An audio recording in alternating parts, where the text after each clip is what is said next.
Welcome back to Morning Joy, where truth matters. I'm your host, Keith Downey.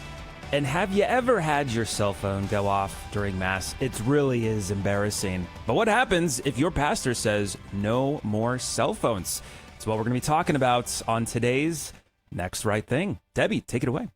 Well, good morning, Keith, but don't go too far because we're going to drag you into this debate in just a moment. Good morning, Adam. So this is a real scenario that is happening right now. It's unfolding right now in the great state of Arizona at one of the Catholic churches, and we are going to talk about it. The pastor he's finished with all these phones going off during Mass, and rightly so. It's very disruptive. It's distracting. It causes a lot of issues, and he's warned the parishioners many times to turn their cell phones off. They have not complied, and so now he has banned the cell phones into Mass. You're not allowed to bring the cell phone into Mass for that hour and 15 minutes, or however long the liturgy lasts. Now, keep in mind, this is in the state of Arizona, where temperatures inside a car can reach as high as 125 degrees within an hour. The dashboard usually can get up to 200 degrees within an hour. So the scenario is your pastor bans cell phones in church, Adam, in Mass, not in church, but during Mass. Should you obey that? What would you do? Yes, so call us. Please call us, because this is happening right now. 877-757-9424. Okay, Adam, you begin. Well, when you consider doing things like this, of course you do that mental exercise and you try to think through, like, okay, how bad can this go? Like, where are the train wrecks, right? Because policies, contracts, all that kind of stuff, it's really designed with the worst case scenario in mind. So I don't know, Deb, like the things that pop into my head, I just made a quick little list here.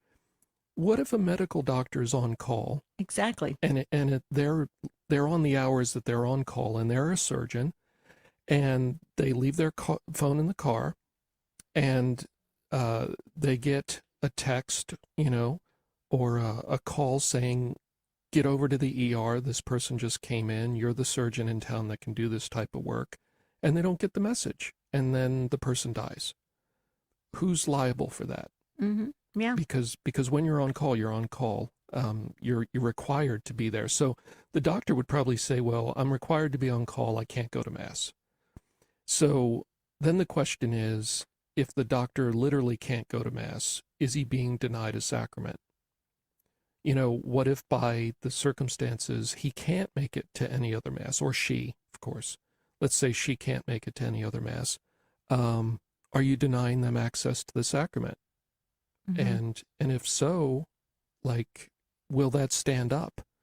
Meaning, if that person goes to the bishop and says, I'm being denied the sacrament, I'm required to have this phone, I promise it's turned off, but...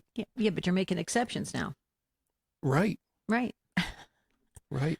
So where does it stop? Somebody else, and I don't mean to cut you off, but what about this? Let's add another wrinkle to it. What happens if you have a medical condition and it's linked to an app on a phone, which I know someone in particular that has that, where the alerts go off, they're linked to the phone somehow. There's some way it's connected, and they can't bring it in, and they have mm-hmm. they have a seizure or something of that nature. What happens then?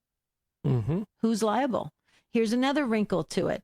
And it's going along the lines that you're saying, Adam. What if God forbid there was a medical emergency in the church or happening in the church? Now I understand that probably the ushers or people who are employees have phones, but the most they can do is call 911.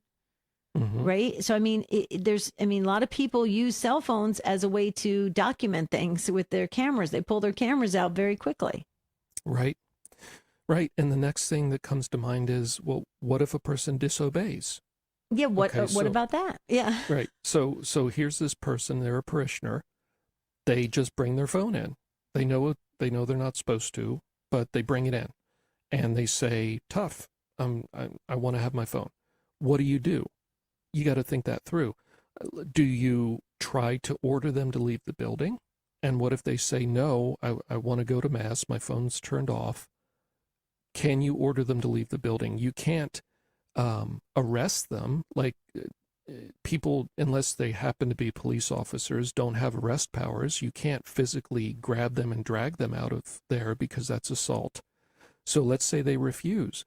Do you call the police and say, I'm going to, at least here in Pennsylvania, like let's say a person's causing a nuisance in a store, and they do it enough times, they can call the police, and the police will say, you've been trespassed here, meaning if you come here again, it's considered trespassing, because the owner of the store is allowed to say you're not allowed to come in my store. And so it goes on record. So are you going to do that? Are you going to call the police on them? You kind of think it through, because some people maybe they have some issues with the way they're thinking. Maybe they have a little mental illness going on, and they just refuse. And now you've got a scene where maybe they're upset, and how's that all going to play out? Yeah. Well, and here's some more added things to this scenario. I was always on call for my mother because I was the caregiver for my mother, and I always had my phone on silent, but that I could, in case something came, I had an emergency happened, I was the one who had to be the first one there. I couldn't wait an hour. Right. So yeah, that's another problem. How about somebody that's visually impaired? I know people that read on their phones because they can expand the font on the phones, and and yeah. So I mean, That's you got all these. Point. Yeah. So there's okay. So here's where we're at. This is actually happening right now. So it's kind of interesting, and I know that pastors are getting really frustrated, and I do as well. I was a liturgy coordinator for years. It used to frustrate I would be beside myself going, why can't folks just turn off the phone? But people forget. But the other thing too, just from a practical standpoint, I go back to this. This is happening in Arizona. And if you live in Arizona for even just a couple months, you realize that Arizona, the cars can be very dangerous. They get very hot very quickly, and if a cell phone, most people do not carry coolers in their back seat of the car. Now we do, my husband and I, we do that on purpose to put our phones in and stuff like that so they don't overheat and could possibly start a fire. Most people throw it into the glove compartment or throw it into their side armrest or whatever. It's very dangerous out here in Arizona. Very dangerous. Wow. Yeah. And so what happens if somebody goes out to their car and they go in the car with their family, and God forbid the battery of the phone overheats and it starts a car fire? Then what? Then what? And then here's the other thing. Is it a sin to disobey your pastor? Okay. So, there's all these things. Okay. This is the scenario. Pastor bans cell phones at church. What would you do? 877-757-9424. Please weigh in on this. Mr. Keith, this is your church that you go to. Yeah, I mean, initially I was kind of like, wow, okay, this is going to be a challenge because I am so connected to my phone. It made me think a lot, actually. It made me contemplate it, like, well, what happened, 40 years ago when people didn't have so much of a reliance on having a cell phone or smartphone attached to us? Like, what happened then when people had family members that were sick and ill that they needed to be on call for?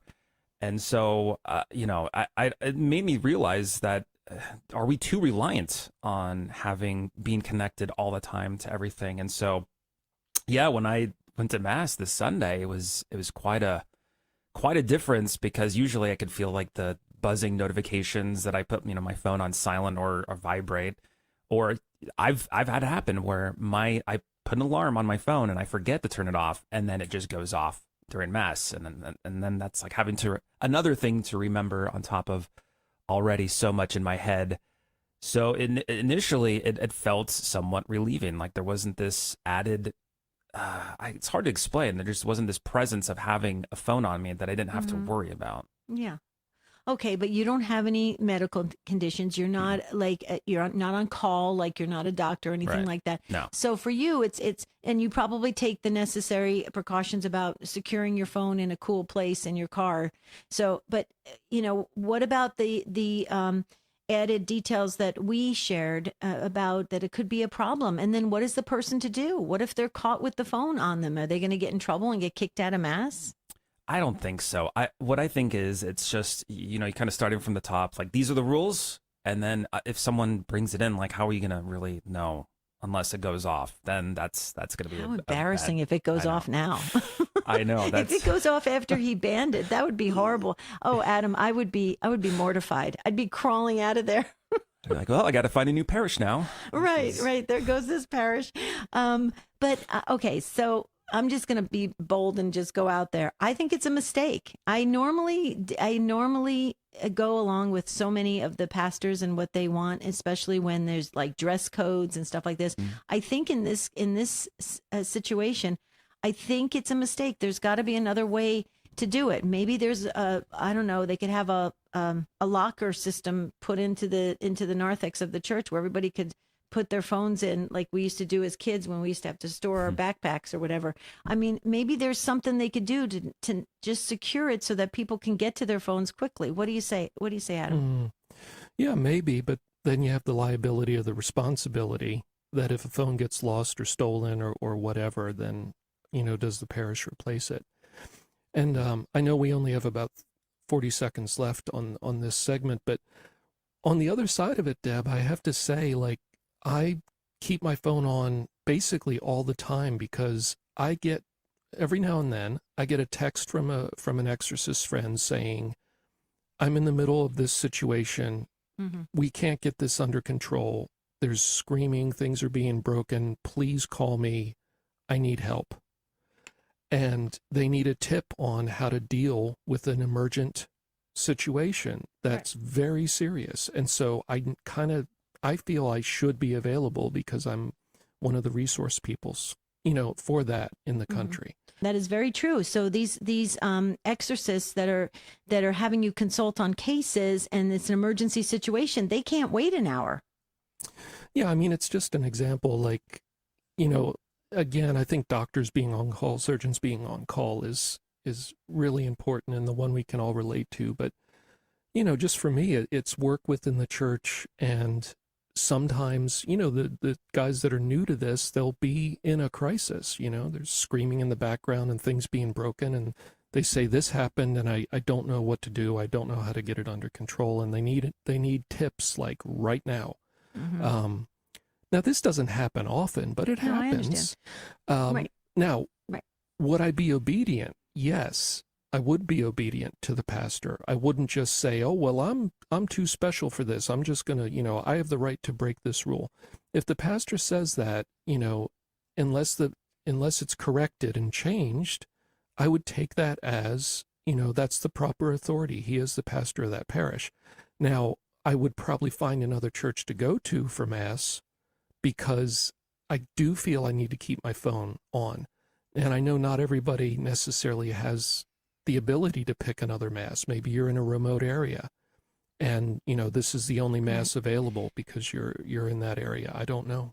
Well, and I agree with you. I would obey the pastor too. And I would just, if I was on call or something like that, like you're sharing, I would find another Mass to go to if you had to bring the phone in, because I don't think it would be fair to go up to the pastor and say, well, I have a special job or I have a special need, and so I should be treated differently. And then are there going to be exceptions, Keith? That's a good question for you. Is the pastor going to make exceptions? Nicole Marie weighed in on the YouTube chats and says priests need to have a discussion about the phones rather than a rule that people will resent. Have a real discussion about it and why it matters to have cell phone etiquette in Mass. So she makes a really good point. They need to have a real discussion about it rather than just coming down with a rule that people are going to resent. That is true. But I will tell you, Nicole Marie, pastors have done that many, many, many times. Ushers have, and people have who give the announcements. They have as well. People still don't adhere to it. But they're, like we shared with the scenarios. So here's the thing. we've got 5 minutes left. If you have something to say about that, about this scenario, you have something that could really help us to maybe, because I would imagine that if this goes well with this church in Tucson, Arizona, there's going to be other churches that are doing the same thing. So if you have something to say about this, that could help us make some decisions on this, just because we're having this great discussion. The scenario is one last time, your pastor bans cell phones at Mass. Are you going to obey that, or what would you do? 877-757-9424 is the number to call. So final comments. I want to go around the table. Final comments on what your thoughts are about. I think it's a liability waiting to happen. I think if there's God forbid, there's an emergency, there's a problem, it's going to come back on the pastor. And I think it's terrible, because I think pastors have enough problems. They don't need that coming back as boomeranging back at them. What do you say, Adam? Well, I agree. I think in the end, if this were run up the flagpole, run up the chain of command to the central office of the diocese, I think that liability would probably be looked at. And my guess would be, in most places, they would say you can't really restrict people's communication. Right. And it's going to take so much time to adjudicate each person's claim to be exempt from that it's not worth it.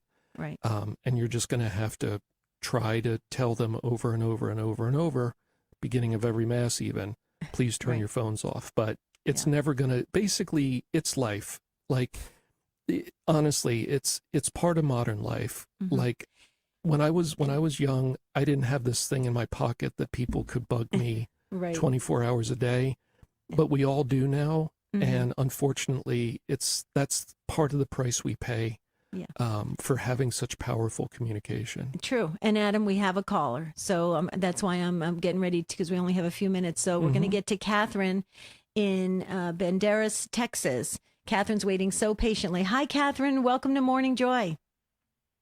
Good morning. Good morning. Yes, go right ahead. This is a very hot topic, and we had a scenario back when I lived in North Carolina, same thing. This was over 20 years ago, okay? And we had a wonderful priest who was tired of the phones going off. And he said, he was Irish, and he said he would shame the people. He would say, that better be God calling. If not, please leave my church. Ooh. That's what he would say. Oh. So, and he explained on that. No, it was, to me, it made sense, because he said, what would Jesus do? This is the same thing. You are disrespecting his house. It's the same thing as if when he threw out the money changers. They were disrespecting our Lord's house. So I understand your point, Debbie, about, emergency, but you find other ways. I have siblings, many siblings, where we took turns with our parents who was on call. And if we were in church, we did say, okay, so-and-so I'm going to this Mass, you take, can you take over for an hour or two? So I understand the point from the pastors, the priests' point of view. Yeah, we do as well, Catherine. We do as well. Believe me, the going off during the consecration is. You're making exceptions, and you can't do that. It's either you respect God and His house, or you don't. Technology or no technology. That's just my personal opinion. Okay. You make a good point. And I agree with you on that about respecting God in His house. Absolutely. But the only thing is that what it mean, we do live in a world where people will sue for any reason. I mean, and so you have a problem if somebody goes out to their car and it blows up the car. I mean, what the first thing they're going to do is sue the diocese. Yeah, and Deb, maybe know that everybody has their own. They're all responsible. We're all responsible for our own actions. Every single one of us. When we go before our Lord, He's going to say, why did you blame so and so? You did this, not so and so. So I don't see. To me, it's cut and dry. And Catherine, I agree with you. But here's something interesting. We have an amazing pastor that's coming up next. It's Mondays with Monsignor Charles Pope.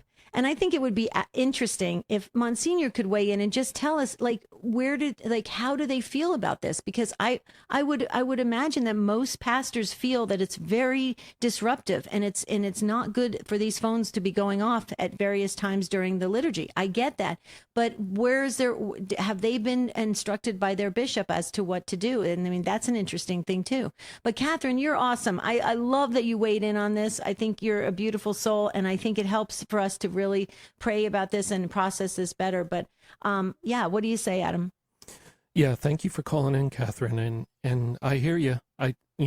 If this was an easy thing that we could solve simply, it would have been solved by now. But as you said, for 20 years, this has been an issue. So true. Okay, we're going to send it back to our wonderful host, Keith, and he'll have the final comments for this "What Would You Do" segment. Yeah, thank you so much, Debbie and Adam. I would say I'm on Team Catherine as well. But jokes aside, hey, thanks, by the way, Catherine, for calling in. We loved it. We love when our joyful warrior pilgrims give us a call and interact with us. But hey, speaking of interactions, make sure to join every single Saturday the Spirit World, because if you have any questions about the spiritual realm, it's a great way to ask Debbie Georgiani and Adam Bly your questions, and that's 10 a.m. Central, 11 a.m. Eastern, every single Saturday. And if you happen to miss the April Open Forum just this last Saturday, make sure to catch up on it in the archives.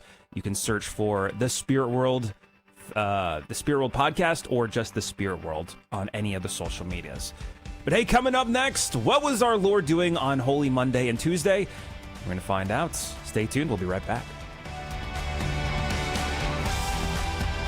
You're listening to Morning Joy, where truth matters.